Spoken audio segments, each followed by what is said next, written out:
right, good morning. My name is Valeska Johnson. I'm a real estate agent with EXP Realty. Been in the business for about 6 years now. I'm servicing the Tennessee Valley and originally came up from Mobile in the 90s to play football over at Alabama A&M.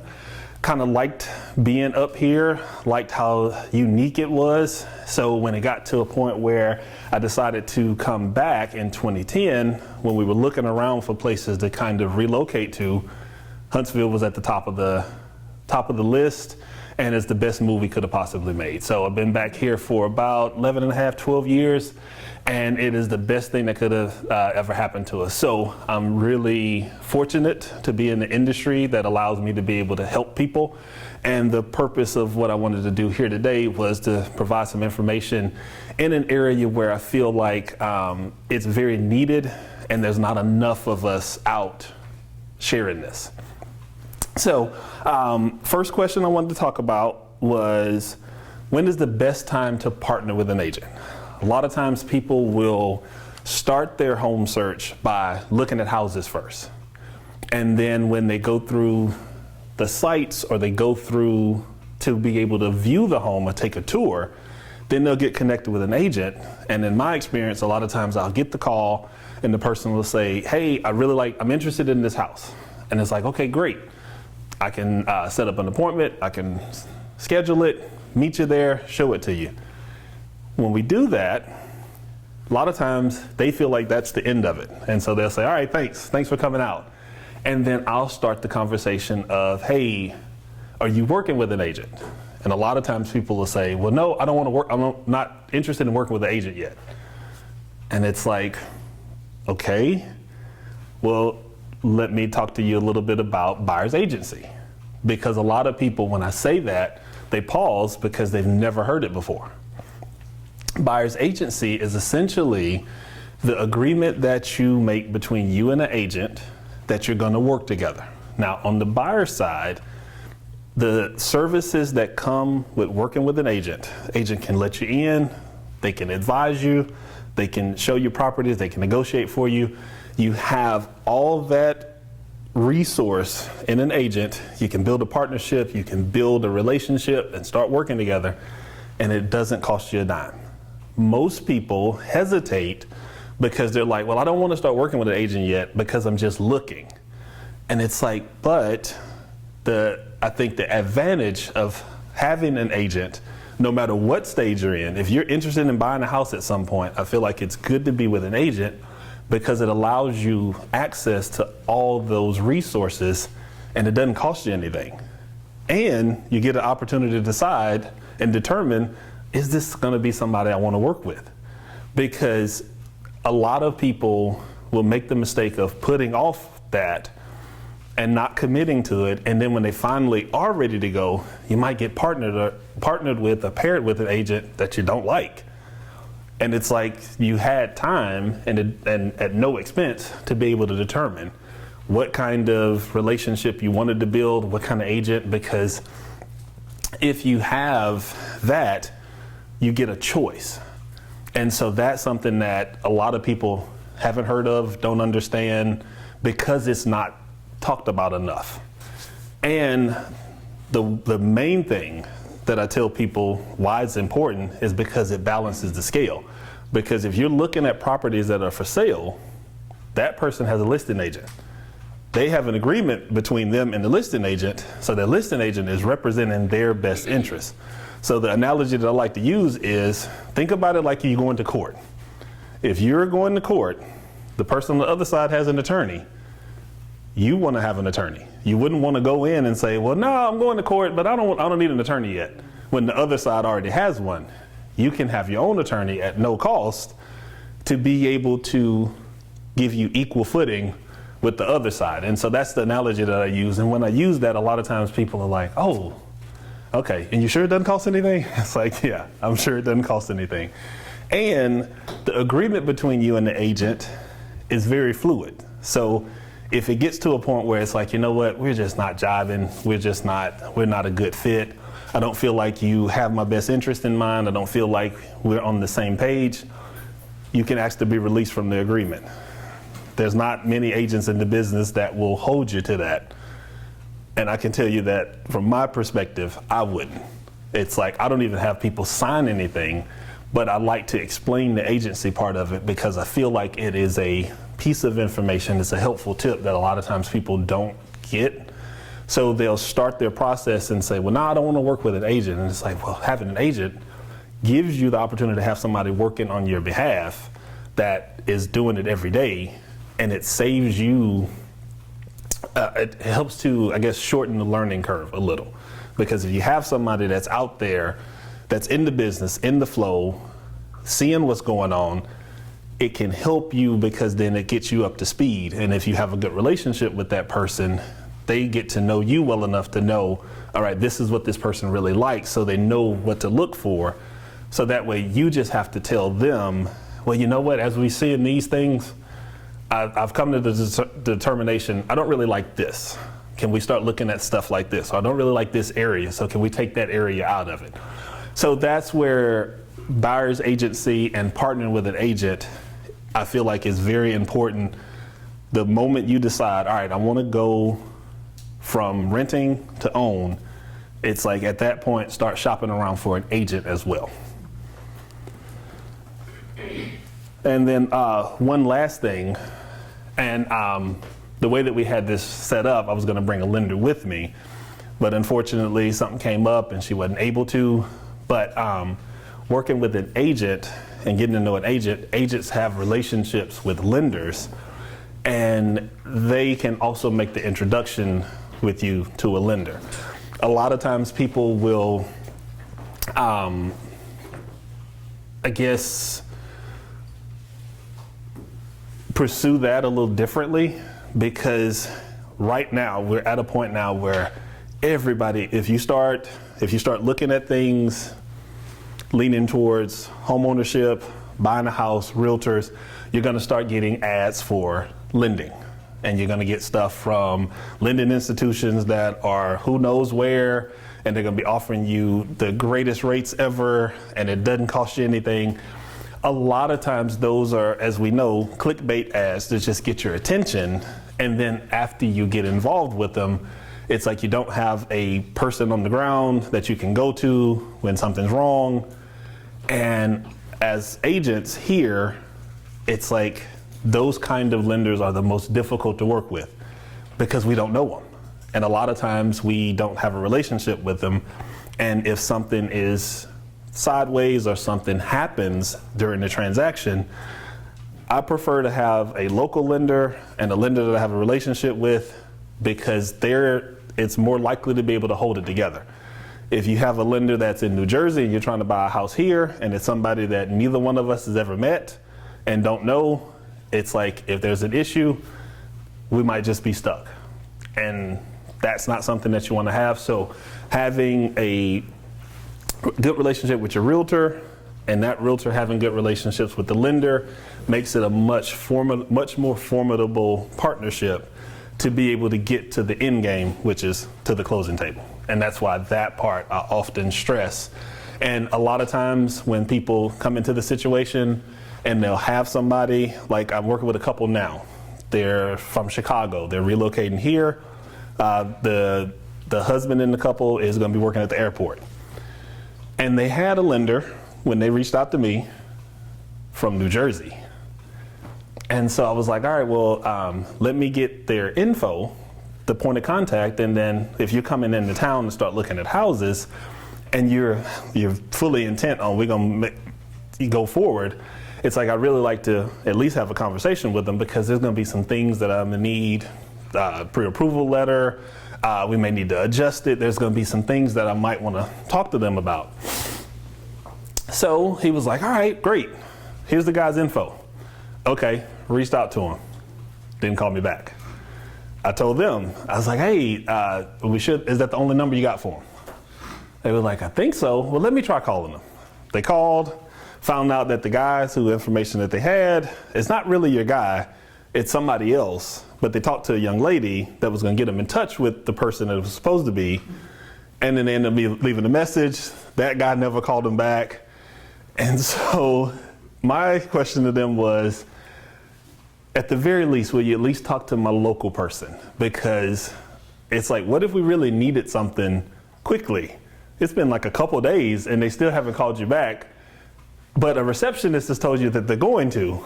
It's like, if you were in the mix and we had a problem with our transaction, that's not really the type of lending support that I would really want to have. Bit of a red flag. So they took that into consideration.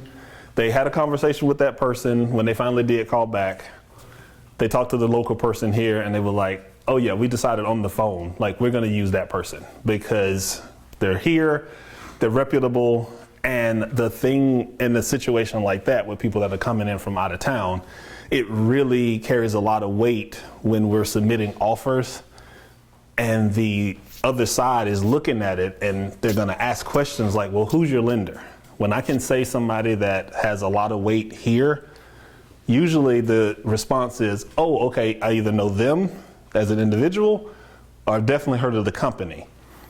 When you have somebody like a Rocket Mortgage or Quicken or something like that, that is a large entity from out of town, people are a little more hesitant, and that part could affect your strength of your offer because the lender is not local and somebody that the listing agent and the sellers can say, okay, well, we know them or we have a history with them. So that's why the lending part is very important. Did anybody have any additional questions or anything they wanted to ask about buyer's agency, lender introduction, timing? Good. Okay. Next question. What is the best way to begin searching for a home? The way that I like to help people get started, and as I'm looking around, there's a couple people in the room that I've had this conversation with, so they're gonna hear this again.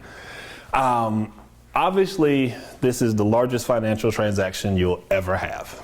You'll never buy a pair of shoes that cost as much as your house. So your house, huh? Look, yeah, if you got Warren Sapp, a couple hundred pair of Jordans, yeah, that's close. Well, if you do the math, yeah. A couple hundred pair of Jordans at about $250 a piece. You can get a little rental house, condo. But with it being such a large financial transaction, obviously you want to make sure that you get what you want. So one of the first things, consider your budget. That's one of the first things I tell people. The lender's going to be able to help you with that. One of the most comical things is when people will come to us and say, well, and I ask, well, what's your budget? And then they determine their budget in their mind. And it's like, well, we kind of want to talk to the financial people about that unless you plan on paying cash. And it's like, no, I'm not going to pay cash. And it's like, yeah, we definitely want to talk to a lender because they're going to be able to tell you exactly how those pieces are going to fit and how much, where we need to shop. So considering your budget, area is really important, especially when you consider safety, when you consider home value, when you consider resale value. There's a lot of factors that go into area that people definitely tend to prioritize. Area ties into school and school districts. And the thing that I often tell people is when you start to look at that as kind of a framework, the best way to start is to not eliminate much and use it like a big funnel. And then you want to put everything in the funnel. And then as you start to see what's available, then you go through and determine what you like, what you don't like. Then you start to narrow that funnel. And so that's kind of where I like to help people start, because there's nothing worse than people that come in and say, well, I know I want this. And then as we get out in the marketplace and then you find out that what you're looking for is not available, but you really like something else that's sometimes the complete opposite, Murphy's Law kicks in and it's like, when we first started this search, you said you absolutely wanted to be in this area and wanted to have this. And then we ended up finding a place that was on the other side of town and didn't even have any of the things that you first talked about. So that's why I often advise people to keep your options open and then let the marketplace tell us what's available and then narrow your options from there. And then one thing that I learned during a training a couple years ago was helping people understand the 85% house. So unless you have an unlimited budget or an unlimited budget and building, chances are you're not going to get every single thing that you want. Because, yes ma'am. I have a question. Shoot. And when you were talking about budget, is it best to go ahead and get a pre-approval, and can the agent help with the pre-approval? Absolutely. For your budget, instead of just coming in saying, you know, what is my budget? You can help with getting that pre-approval? Absolutely. That's where the lending relationship helps, because the lender will be able to take a look at your financial snapshot, and then they'll be able to give you an idea and a rough estimate of this is what you can comfortably afford. And the lender's going to tell you everything. Now, they're only going to tell us what you want us to know. But the lender, that's going to be an intimate relationship between you and they, because they're going to be able to look at your tax returns. They're going to look at your debt. They're going to be able to look at, you know, your earnings. So they're going to know exactly what you can afford. But they're not going to share that with us. There's going to be more of a Chinese wall where it's like, all right, because a lot of times people can afford a lot more than what we shop for. And the lender knows that. But usually as the agent, we don't. If you have a good lender. If you have a good lender, that lender's not going to tell the agent as high as you can go.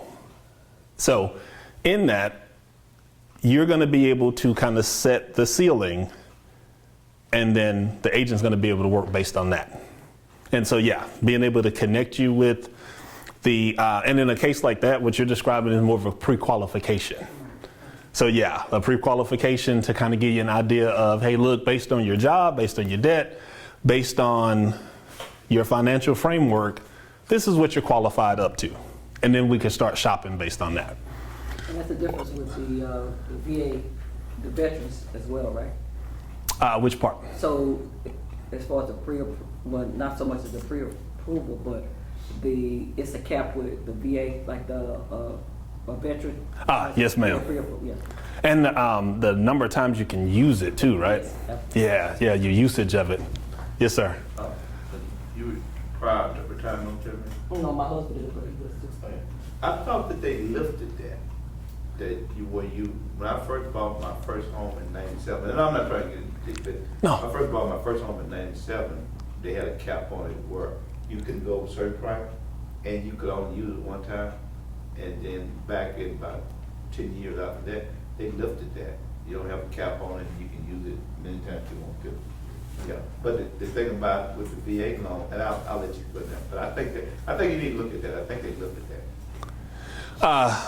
One thing I will tell you, my experience, I remember I had a guy years ago, and there is a limit of the number of houses you can buy at the same time. Right. Yeah. You're right about that. Yeah, at the same time, because he had a house in Colorado, had one in North Carolina, and was trying to buy here, Right. and they were like, "No, you got to sell one of those first." You're right. So yeah, he couldn't have it 3 times concurrent. But the dollar value, you Yes. Okay. All right. So the 85% house, that's something that a lot of times your budget is going to determine what's available. And then with increases in home value and appreciation, that part really makes it tough sometimes. So a lot of times, say for instance, thinking about the 85% part of it, if you're thinking that there's 10 things that you really would like to have, when you think about the 85% rule, that means you only got to sacrifice 1 to 1.5. So it's not saying that you got to take whatever you can get, but being able to find something that checks 10 out of 10, depending on your budget, may be a little bit harder. So a lot of times I do like to encourage people to let's prioritize what's most important. Because if it's something, now there are a couple of things that obviously you can't do anything about, and that's location and layout. Unless you're going to do, with location, there's nothing you can do about location. It's like, you know, if you don't like the location, it's like there's nothing you can do with location. But with layout, unless you're going to do major renovations, there's not a whole lot you can do to layout. And so those are two things that, if those two things are important to you, then we shouldn't, when you're shopping, when you're searching, when you're in the mix, don't ever settle on those two, because those are two things that you can't change. Now, if it's something like, oh, well, I really wanted these type of cabinets, or this kind of flooring, or this color walls, it's like you can change those things. So those are things that you can kind of, okay, I can make a concession here because I can paint the walls. I can add new cabinets. But if it's something where it's like, I need to be in this specific location, it's like you're not gonna be able to pick the house up and put it in the location that you want. And if the layout is choppy or a layout that you don't like, it's like there's not a whole lot you can do with that. So I often encourage people, if those two things are important to you, let's not even look at anything or consider anything that doesn't have the location you want or the layout that you want. And so those are two things that I often tell people, don't sacrifice on those, because you'll be upset and then you'll blame the realtor and you'll never send a referral. Okay, so when you find the right place, what are the next steps to take? Sometimes, oh, somebody said something? No. Sometimes it's interesting because there is so much emphasis, and especially the last couple of years with the nature of the market and the speed in which the market was moving, the last couple of years, it's like there was so much emphasis put on just finding the house that people would find the house, we'd get the offer accepted, and they'd be like, what's next? And it's like, oh, we're just getting started. It's like, you know, that was the easy part. It's like, it may not have felt like it, but now we have to do all the things to ensure and get us to the closing table. So one of the biggest things, once you get, you know, offer acceptance, the next big step is earnest money. And that is something that has dynamically changed over the years. So when I first started, when home values were a lot lower and purchase prices were a lot lower, essentially the earnest money is the amount that you as the buyer put up, and is considered and legally is considered the consideration to bind the contract. So offer acceptance, the earnest money is consideration, and that's what binds the contract. So at that point we have a legal document, binding legal agreement that we're going to go forward, that everybody's going to execute all the stuff that they said, all the stuff that in the process that we said to make each other feel good, and people said, yeah, don't worry about it, yeah, we'll figure it out. Once you get the earnest money deposited, at that point now legally it's binding, and then we got to go forward. So earnest money is one now that, because of the increase in activity and leverage for sellers, because we're still in the seller's market, no matter how much things have kind of shifted and settled a little, we're still at a point where I was looking at it this morning. In Huntsville, Madison, average days on market is about 11 days. So that means, that translates to, we basically have about a week and a half worth of inventory in Huntsville and Madison. In all of the MLS, which includes 9 counties, we have 30 days. So we got about a month worth of inventory in all of the Tennessee Valley, in all of our association.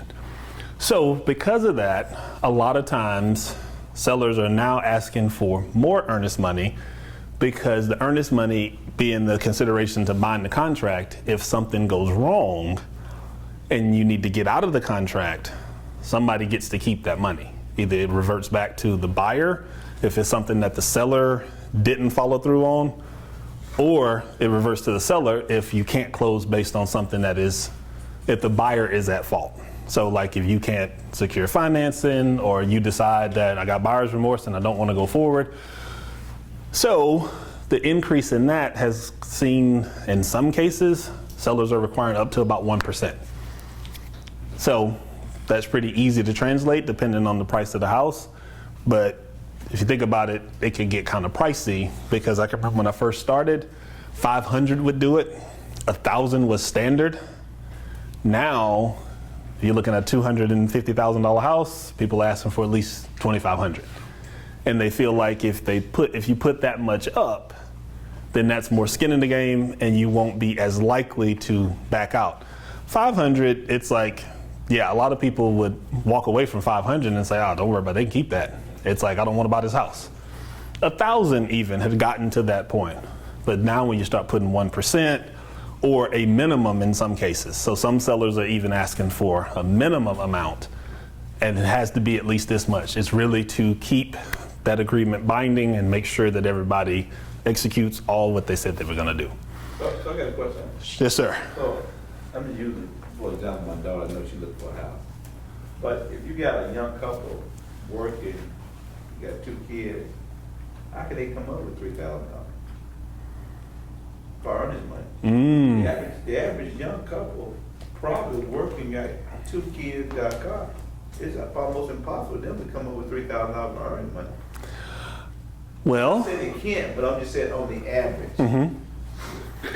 okay, so the response I would have would be objective, and I would say, all right, so if you're considering, use your young couple as an example, if they're planning on buying a $300,000 house, what kind of financing are they using?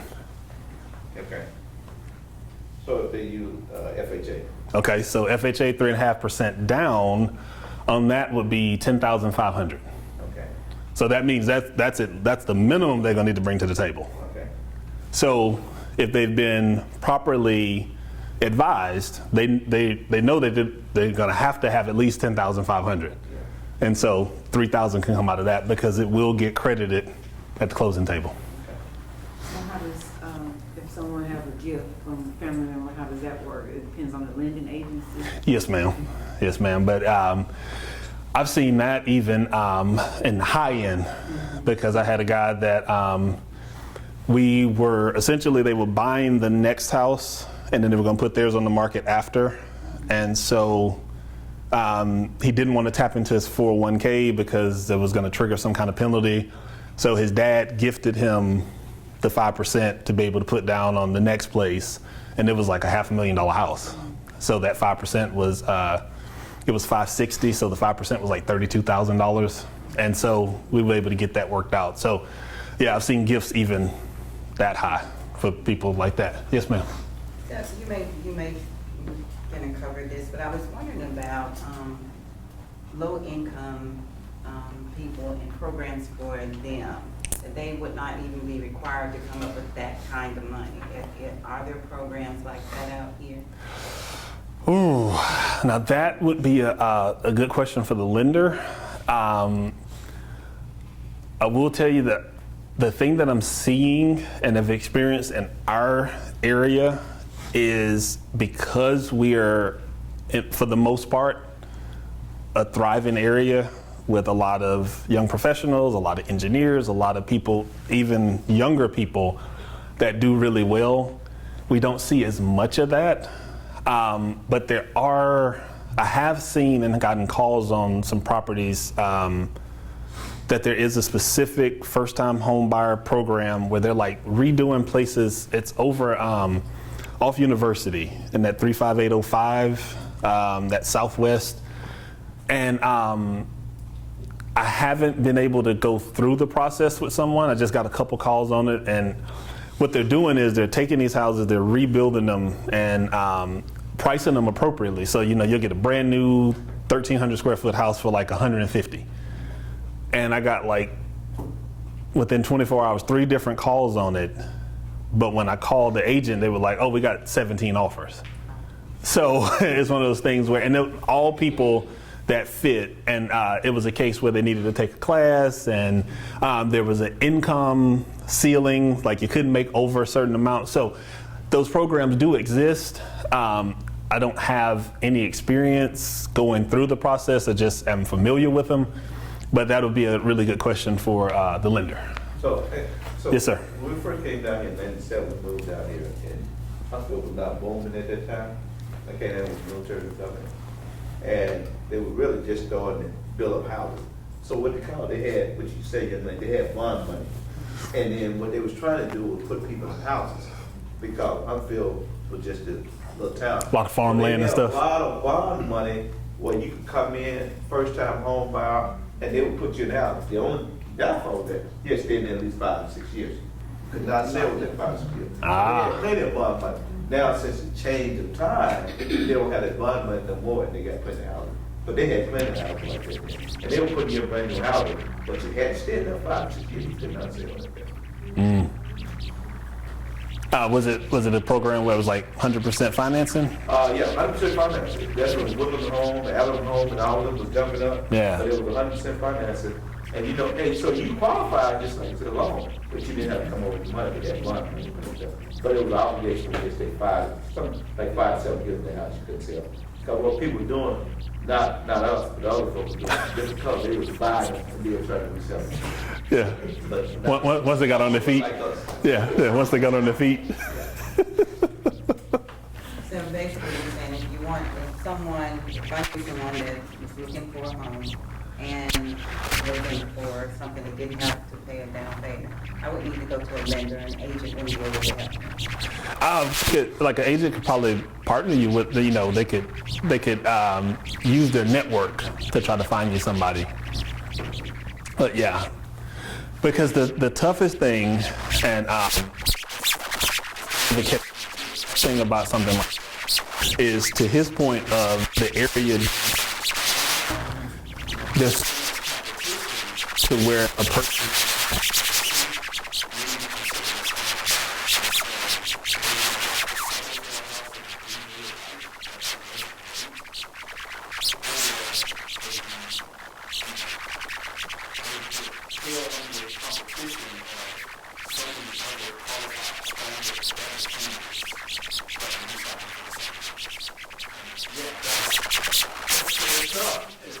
It's one of those things.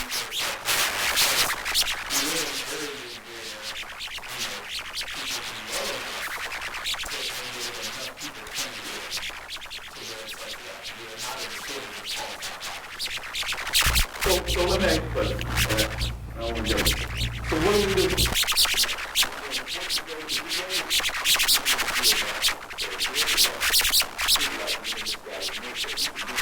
So the average Joe Blow can come up with $10,000. They just don't make the money to come up with it. Like it's a budget all you need. And so you got other people coming in.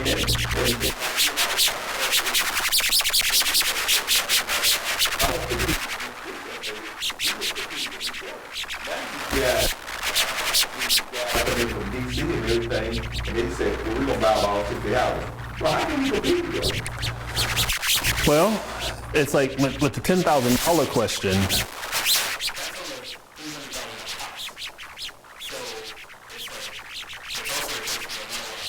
Home buyers are trying to buy $300K. Yeah. That's not necessarily the starting point. Okay. So it's like, keep that in perspective, because the type of people that are going after $300,000 houses, they don't have that same issue. Like what you're mentioning sounds like more, and what she's saying are more people trying to get started, people that are stuck in a rental situation. But the thing is, at the rate that rents are going now, rents have increased to a point where if you can afford to pay rent, at most places, you could afford a mortgage. You can afford a mortgage, but you don't have that down payment. And see, that's where the budgeting side, or looking for programs, because I don't want to speak on behalf of lenders, because that's not the side that I'm on. But there are programs for 100% conventional financing. But you have to have the rest of the things buttoned up. And so, but that's something that I can't delve into. And like I was telling Brother Brown, when we do this again in a few months after the winter, it's like I'll bring my lender friend and she'll be able to speak on some of those 100% conventional options. as well as some of the requirements it takes to get that pre-approval, because credit score is important, but there's a couple like, Job history. I'm sure we've all heard about diets. Like if you want to lose weight, it's like exercise is only one piece of it. Your diet is one piece of it. And then there's more than just going to the gym, because I know a lot of people, they go to the gym every day, weight stays the same. So there are other factors. And so same thing to your point, it's how long have you been on the job, your debt to income. It's things that you can do to enhance your ability to qualify more than just your credit score. And then as you improve those pieces and make yourself a more qualified buyer, it opens you up for better programs. Because there's rural development loans, USDA rural development loans that are 100% for people that don't make as much money. And if you got a family of four, I think you can make up to 98,000, 102,000, something like that. So yeah. So if you make $100,000, and that's a pretty good living, and you can go buy a house outside of city limits at 100% down, at 100% financing. So there are some options, but it's just one of those things where it's like you have to have the other pieces in place as well. But as far as just dollar to dollar, it's like there's so many people. Like if you live in a neighborhood where there's rental homes, chances, because I mean that's the only thing that makes them income producing, is the fact that the person that's occupying the house is paying enough to pay the mortgage and the expenses, and the landlord's getting a little bit, a couple $100 a month. So that person, if they can afford, I was talking to a lady, 6 months ago, and she was like, if I can pay $1,200 a month to stay here, I could buy my own house. And it's like, yeah, because you're paying for their mortgage and then some. Their mortgage expenses and then a little bit for them to take off the top. So 9 times out of 10, your mortgage won't be as high as your rent. oh, not at all. It'll be, in some cases, maybe half. Yeah. It's like, 60%. So that's the thing with people that are in rental situations now. Chances are, it's very likely they could afford the house that they're living in and then some. They just need the proper tools and the proper guidance to get to a point where they can pre-qualify and then get there. And so that's one. Yes, ma'am. You said that you need to be working on stuff other than credit, so what would be something else that we need to work on? Because I thought credit was like the... And a lot of people, because of the marketing for like the Credit Karmas and the Experian and places like that, they only talk about credit score. And then you talk to a lender, and the lender's like, okay, well, great, we pulled your credit, but we've also seen your credit history, we see your work history, we see your debt to income. It's like, so those things factor. So those are a couple other things that come into play. And your credit score, it is very vital to your interest rate, because the higher your credit score, the better your interest rate you qualify for. I always thought this was ironic, and this is from previous buying homes, last couple of years. And when you go through that lending process, and you have your credit score, and you think you're fine. And right at the end, seemed like a week before it's time to close, they calling you about every little thing, and just like pulling your hair out. Like, why do you need to know that? And how. For example, if you don't have like credit card debt, it's just like It's worse. Yes. Yeah, it's worse for you. They want you to have a little bit. Yeah. Yeah, they It's a weird formula. they're looking at your payment history. Yeah. But they want to see how long you pay. Yeah, how long Yeah. you pay. How long you've had it, how long you've been revolving. They want you to have something out there to see what you still have, yeah. I know, because I had like one credit card that was been paid off, and they actually put me on the phone with that credit card company to show that I have used that credit card. Until you go get a tank of gas. Yeah, go buy a pizza. It's like, yeah, you can't be a zero. Yeah. And it's so odd when you talk to people in the industry. They're like, and you can't have too much, because too much is a problem. So there's a sweet spot, but surprise, surprise, nobody knows what it is. because it depends on its ratio, its percentages. But I guess the timing that you're talking about that's the underwriter. Yes. So so when the underwriter gets a hold of it, it's like, it doesn't matter what the lender told you. Yeah, it's an underwriter. They have to cross their fingers when they send it to the underwriter, and they're calling and they're like, and they try to get it pre-underwritten. So like experienced lenders that have been in the game for a while, they can see the big stuff. And then if they know their underwriter well enough, they know what they're going to be looking for. So they'll see things, and they'll probably tell you, they'll preface it with, hey, look, the underwriter's probably going to ask about this. So I'm going to call them. Hey, look, I got a person with this on there. Okay, it should be fine. Tell them to pay down this much. It's frequency matter too. Absolutely. It's a big deal with frequency. Yeah, it's so many little things that nobody really knows exactly what they're looking for. But yeah, the underwriters, they'll give them the heads up. Then once they get it, they'll start looking through stuff, and it's like, all right, well, we want to make sure that this is right. So call her about this, or ask them about this. They'll send it back. I don't think I've ever heard of a loan coming back from the underwriter with no conditions. It's always, the least I've ever heard was 2. But it's always something. They'll wait till the 11th hour. They'll wait to, like she said, it's a week before closing. They'll re-pull credit. They'll get it back from the underwriter, and it's like, all right, well, you got to get this done. They want to know. So yeah, that's the mad scramble. Yeah, you have to go back. They'll call your job. That, and then I had an issue. I mean, not an issue. Well, I called such and I can't get a hold of anybody. Or why does they say that you make this amount, but they sent this, and it just so happened because of what I'm contracted on certain things, like a 9-month contract, then 3 months during the summertime, whatever is maybe different. And so it was like, so I was so happy the person at the human resource may flip what they said. I'm so thankful they did. I mean, because it's been another issue. And this information you tell them. I know exactly what you're talking about. It's like, everybody's dealt with one. 48 hours to close, or sometimes the day of closing. And it's like, what? How can I get that again? So, yes, ma'am. after her person linked the credit score, I thought that they used all those things to get your credit score. The credit cards and all that. But then again, yes, ma'am. part of that, now I'm seeing where they're using FICO scores. What's the difference between all of that? Now, I've taken a class on that a couple times, and the best information I can give you is they do use all these factors, but when it comes to a mortgage, there's a different rating system.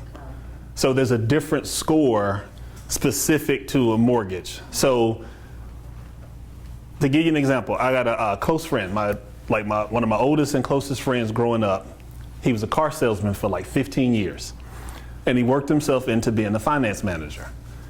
And the credit score that's used to buy cars is not the same credit score that the lenders are going to pull. The lending institutions do not pull that same score. So that's why you can see people. I mean, who's ever heard of somebody getting turned out of the car lot? Nobody. Nowadays, never. It's like, to give you an example, that same friend, he called me one time out of the blue, and he was like, dude, you're not gonna believe this. I just got a guy approved that had a repo today. Repo that morning, came and he was like, oh, don't worry about it. I'll just go buy another car. Got approved. He was in Lawrence. It was in Gwinnett Place, Nissan, and it's in Georgia. I can't remember which suburb of Atlanta it's in, like Lawrenceville or Norcross or somewhere like that. But yeah, Gwinnett Place, Nissan. He called and said, dude had a repo this morning. Got him approved for a loan in the afternoon. Because it's a different score. It's like, it's a different score. And that's the thing that I learned in that class. It's like, so the score that they're showing you on these third party, what are they called? Like the Credit Karmas and people like that. It's a different score than the lender's gonna pull. So a lot of times people will go in and they're like, oh yeah, I got my credit score up to here. Then the lender pulls in, it's like, I'm sorry, but you're still X amount of points away. And that's the reason why. because going back to the first point, it's like buying a $300,000 house is like buying 30 used cars. So it's not the same weight. It's more like, I mean, a lot of times at a car lot, whatever you pay as the down payment, they're getting most of their money back then. So everything else is just, you know, it's just icing on the cake. And then depending on where you go and depending on like the type of car lot, they'll just come get it back and sell it again. Really hard to do that with a house. And so that's why they use a difference, and that's why they're so stringent, that's why it's so tough. And everybody knows at least one story of somebody that was getting ready to go to close, and they did one of the major uphaul, either bought something big like a car, or bought a bunch of furniture, or but people do it anyway. People still do it. And the big one is, don't change jobs. Right. Like you talked about work history. Don't change jobs. And you have people that'll be like, well, I started my new job. Oh. Yeah, you haven't been on it long enough. That's the first thing. No. You haven't been on it, been employed long enough. And it's like, doesn't matter how much money you made at the other one. Because they will verify your employment. Sometimes the day of.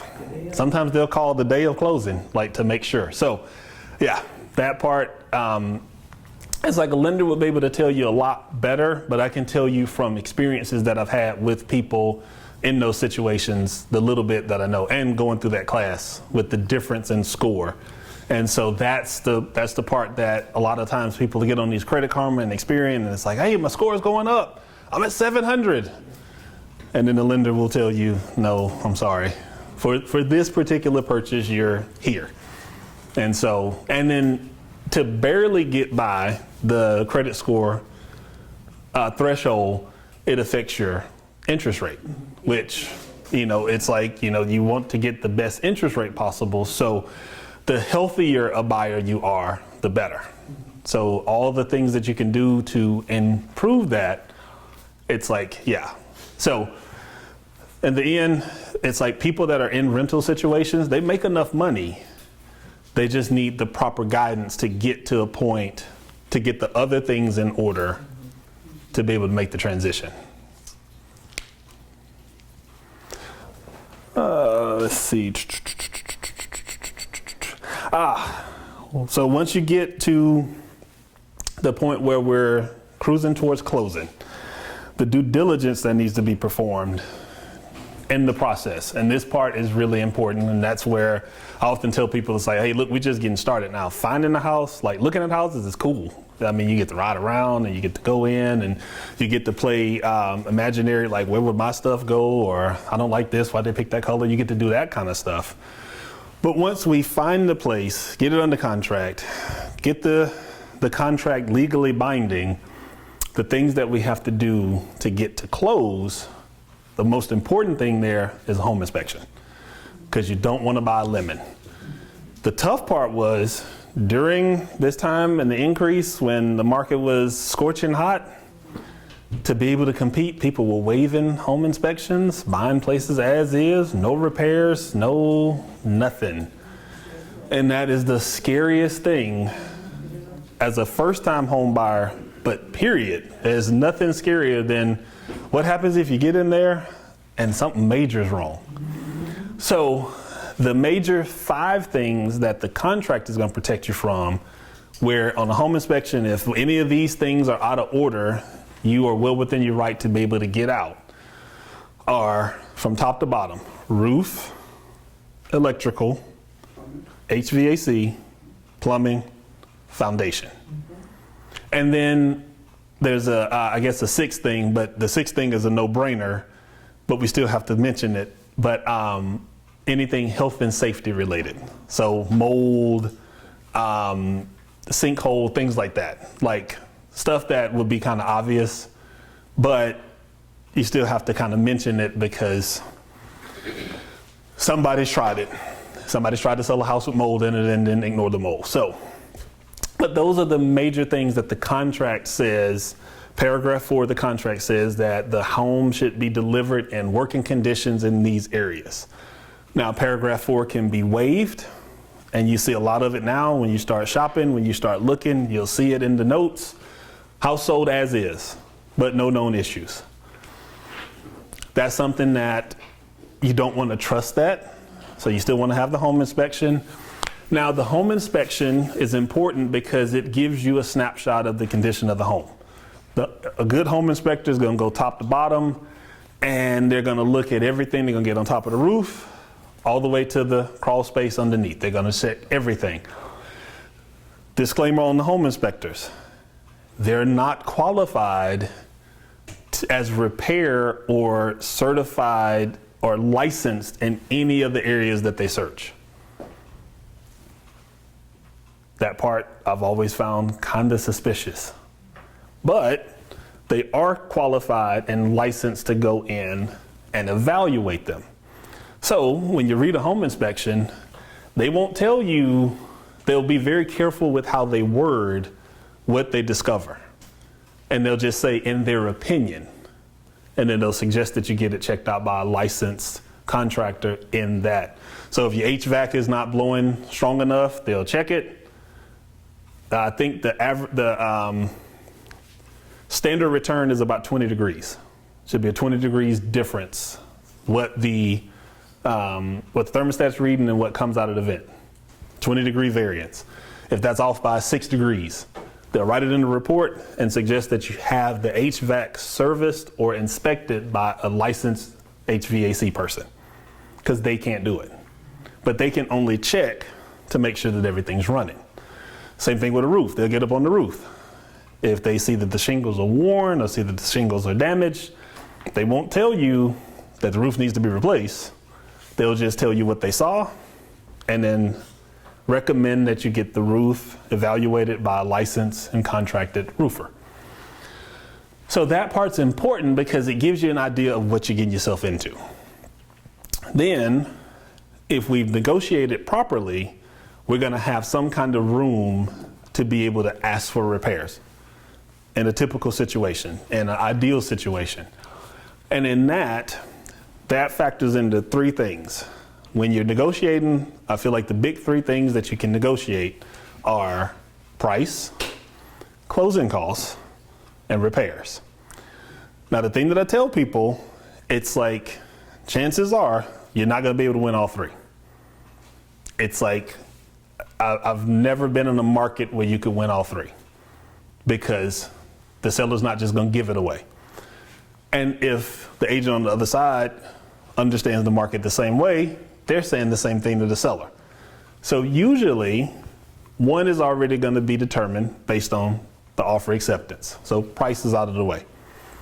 Closing cost is going to be determined in that as well. So when it comes to the repairs, what I like to encourage people to do, my best practice is, let's prioritize the stuff that you're really worried about, because chances are, even in a brand new house, a home inspector can go in a brand new house and find little things wrong. It's just part of it. It's like nothing is, it's not going to be pristine. It's like, it's just not possible. But because even with new construction, once you close on new construction, a lot of times they still have to come back. If anybody has ever known anybody that bought new construction or bought it themselves, they'll be back. They even set it up now. The standard is they'll come back a year later and just tell you to make a list of all the stuff that is a concern, and we'll address it all at one time. And we'll come back, 11, 12 months from now and take care of it. So in an existing home, no matter how much has been renovated, no matter how much has been well maintained, you're going to have some stuff on it. What you hope for is that we don't have a lot of major things, concerning things. That said, then I tell people, out of those three things, out of those major things, which one of those things concern you the most? So let's take care of those. And then some of the little stuff, we just accept those, because those are little things that you kind of understand. If you're buying a house that's 10 years old, it may have a door that needs a new handle. It's like, you might see little stuff. You don't want to ask for every little thing, because then you make the negotiations contentious, and then you don't want to go to closing and it's is really difficult. So I often tell people, I encourage people to prioritize the stuff that concerns you the most and let the little stuff go. Because the little things, it's like, they're things that you probably would do anyway. And so we kind of go from there. And then appraisal is the last thing. Well, appraisal and insurance. Insurance quote, it is what it is. It's like, you connect with the insurance agent, they give you a quote. My best tip on that is do your homework. Don't just take the quote that they give you that's the cheapest, because again, this is your largest financial transaction, and if something happened to it, you don't want to be caught out with inferior insurance, because a lot of times you got insurance agents that will send you a lower quote just to get the business and then not have you protected. So you want to be better protected, even if it costs you another, $20 a month, because you don't want something to happen to your roof. You don't want a hailstorm to come through, damage your roof, and then you got to pay half of it to get it done, to get it replaced. And so I just encourage people to make sure you read what they send you. Don't just get caught up with the number, because it's protecting, a large asset. But the appraisal is a big thing, because what we were seeing a lot of when people were offering above list price was people were going into those circumstances expecting and expected to pay the appraisal gap. So the appraisal gap is basically the difference between the negotiated price and what the house appraises for. So if your house, we'll use his $300,000 house as an example. So we get a house under contract for $300K. If it appraises for $305, we're celebrating, because you got 5% equity, or $5,000 in equity, about 1.5% going in. If it appraises for $295, we got concerns, because the lending institution is not going to lend you $300,000 for a house that appraises for $295. That's why the appraisal is important and the negotiated price is important. So appraisal is something that you definitely, if you're above, that's in your best interest. If you're any dollar short, then somebody's got to figure it out. And chances are, it's like, depending on where you are, a lot of times sellers are not going to come down on the sale price. It's like, they're just not, and especially not now.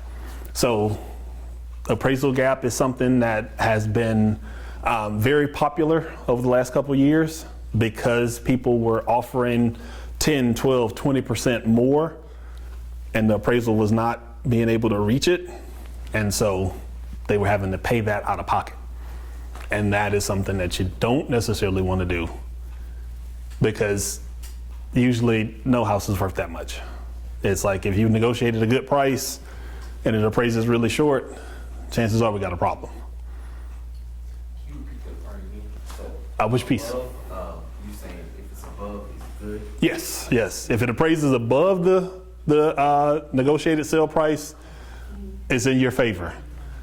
If it appraises short, you have what's called an appraisal gap. You're responsible for that. Somebody, yeah. You can try to negotiate it, but some sellers, it's like they will not budge. And that happened to my son and his wife, and it was like 5,000 different. I remember him calling and saying, "Oh no, it's only price." So 5,000, certainly they have to be responsible. They left out the builder. Oh, so it was a new construction? Right, He ate it? They brought it down. Yeah. So It was in his best interest too, because otherwise he'd have had to sell it. Yeah, he'd have to sell it again, basically. Yeah. Oh, yes, ma'am. So the appraiser determines how much the house is gonna cost? They give you, the appraisal works at the behest of the lender, because the appraisal is going to support what the lending institution is willing to give you. So therefore, if it appraises shorter than the sale price, you have to make up the difference, because they're not going to lend you that much money. So will we know that before or after the purchase? Yes, ma'am. You'll know it before.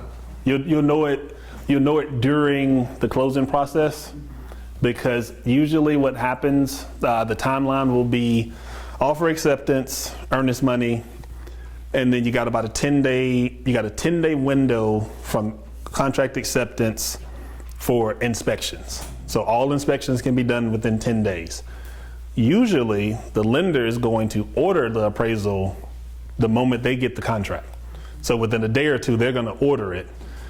And a lot of times it's gonna take anywhere from a week and a half for them to assign it and come out. So a lot of times the appraisal happens within the first week and a half to 2 weeks that you're under contract. And then once it comes back, then we know if we're good or if we got a problem. What happened with us when we saw our house in Florida? Mm-hmm. It was during that time when everybody was trying to buy a house. So our house, we had an offer with several people that actually came to look at the house before the sign it was actually put in the front yard. And Oh, we already that had hot a commodity. contract, and the sign never was put in the front yard. Uh-huh. And our real estate agent, we were able to ask way above what we paid for it because of it. But he said that that's fine, we can ask for this amount, but we gotta make sure the appraisal come in to support that. If it doesn't, then we may have a problem, we have to discuss. But thankfully, the appraisal was, Covered you. covered. Yeah. So, Yeah, because when you're on the selling side and people offer more, then it's not your issue. yes. But the problem comes in when people give you asking price or less and it appraises short. That's when you got a problem.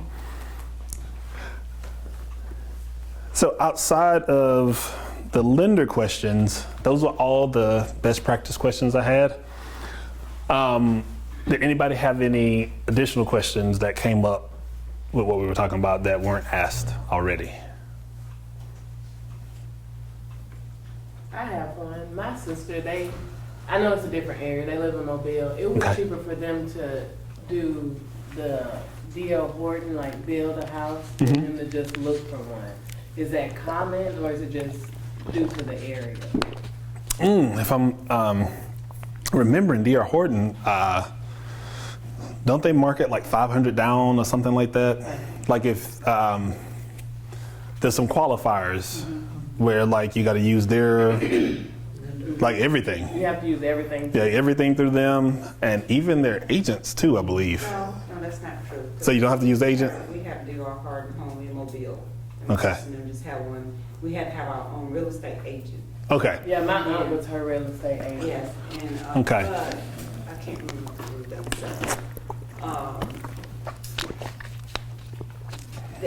If you choose their lender, then there are perks to it.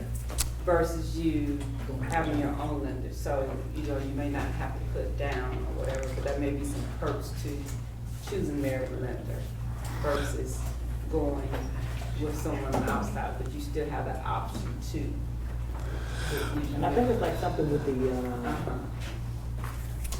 earnest money. Right, the earnest money. Okay. So, and like for here, and that's for probably any builder, like for here we have with Legacy, and it's different. Yeah, each builder is a little bit different. It's a little different. Yeah. You still have to have your own real estate agent to support. Even in Pensacola, we did a DSLD. So we went to actually their model home and said, okay, this is what we want, regardless. And they said, well, this is fine, but you have to have someone to represent you. So we don't know anybody here. So they gave us someone, the person that agent actually said, well, I know someone I can recommend for you. I wonder if our area must have been too hot because I've never gotten a call from a builder like, hey, we need somebody to represent this person. Yeah, I've never even heard of that. That was before, but Yeah. that was before everything was, the market being like it is. Oh, But because that's going to a new area and not knowing anyone. This is the home we wanted. yeah. And this is the area, but they said, well, you still have to have someone to represent you as an agent. Because I'll give you a perspective on how hot our area got, say like towards the end of last year. There was some builders that stopped paying commission at all. Yeah. So it's like, you can bring your own agent, but we're not paying them commission. So people would have to make the decision. If the buyer really loved that particular home, the agent was put in a spot where they had to convince them to pay extra, to basically pay $3,000, 3% more, so they could get some kind of commission. But then that starts to swing back when things slow down or they start to panic, and then it's like, hey, we love realtors, realtor bonuses, and all that type stuff. So I guess to your point, to answer your question, the area affects it some, and each one is different. So yeah, because I've seen it to where it works in the buyer's best interest to have their own lender, because using their preferred lender, it's like they're not doing that out of the goodness of their heart. So there's some kind of benefit to them, whether it be an increased line item here or there or something like that. So that's what we saw. That's what we've seen here, because I've had new construction where the person will be with their preferred lender, and then they'll get the closing costs, and it's like, whoa, why is the closing cost so much? And it's like, yeah, because they're giving you like $4,500. So they found ways to kind of inflate it. So, but that's just some of the things that I've seen here. So I guess it just depends on the area. I'm not sure if our D.R. Horton developments do that, but you could see. I didn't really like it because all their houses are the same layout. Like in her neighborhood, they look the exact same. Cookie cutter. Mm-hmm. And like you say, you can't change the layout. Yeah. So yeah, if you don't like layout, then that's definitely something like find the layout that you like. D.R. Horton and Mobile is just different too, as well Right. as where you live. Mm-hmm. It's like in their homes, if you live in a certain area, you have to have certain features in their home to fit that area. Yeah, they're in Sims. Yeah, that's what my sister lives in Sims. But in Sims, in that area that you're talking about, there are different floor plans. Right. It's not, everything's not just the exact same. There are different floor plans. My sister lives in that area in Sims. And they like building like, I think before too long, it's gonna be like 500 houses in that area, but not all the floor plans are exactly alike.